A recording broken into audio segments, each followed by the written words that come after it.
దేవుని నామమునకు మహిమ కలుగునుగాక. ఈరోజు చాలా ప్రాముఖ్యమైన అంశం అండి. దేవుని దృష్టికి అసహ్యము.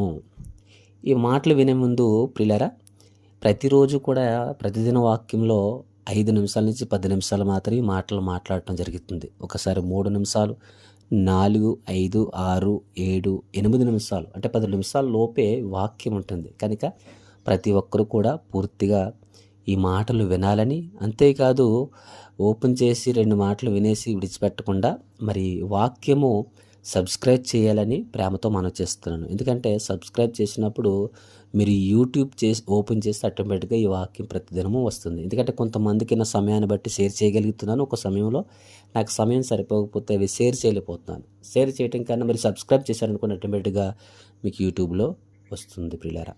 కనుక తప్పనిసరిగా సబ్స్క్రైబ్ చేస్తారని, ప్రతి దినము కూడా ఈ వాక్యం సంపూర్తిగా వింటారని ప్రభు పేరిట ప్రేమతో మనం చేస్తూ దేవుని వాక్యంలోనికి మనం వెళ్దాం.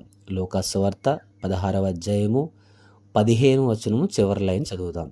మనుషులలో ఘనముగా ఎంచబడినది దేవుని దృష్టికి అసహ్యము. ప్రియులారా, యేసుక్రీస్తు వారు చెబుతున్న మాట ఇది.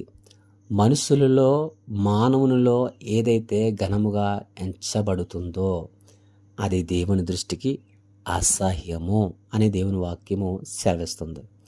ఈ మాట ఏ సందర్భంలో ప్రభువైన యేసుక్రీస్తు వారు చెప్పారంటే, పరిసయ్యుల గురించి చెబుతూ ఇదే అధ్యాయము ఇదే వచనంలో అంటే 15, 14 వచనం మనం చదువుతున్నాను. ధనాపేక్ష గల పరిసయ్యులు ఈ మాటలన్నీ విని ఆయనను అపహసించుచుండగా.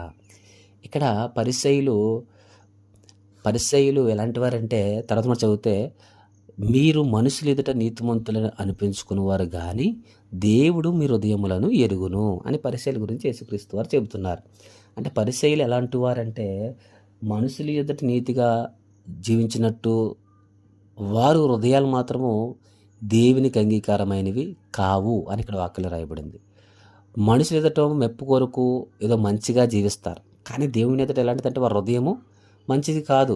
అందుకనే ఇక్కడ యేసుక్రీస్తు వారు ఏమంటున్నారంటే, మనుషుల ఎదుట నీతిమంతులను అనిపించుకునేవారు కానీ దేవుడు మీ హృదయములను ఎరుగును. అవును ప్రియులారా, దేవుడు అంతరంగాన్ని, మన హృదయాల్ని ఎరిగినవాడు. అందుకనే మనుషులు పైరూపమును చూస్తారు కానీ దేవుడు హృదయాంతరాలను ఎరుగునని వాక్యం సెలవిస్తుంది. ఇక్కడ వారి గురించి చెబుతూ, మనుషులలో ఘనముగా ఎంచబడినది దేవుని దృష్టికి అసహ్యము అని వాక్యం సెలవిస్తుంది. అవును ప్రియులారా, ఈరోజు దైవ చిత్తం లేకుండా ఏదైతే మనుషుల్లో, మానవుల్లో ఏదైతే ఘనముగా ఎంచబడుతుందో అది దేవుని దృష్టికి అసహ్యమైనది.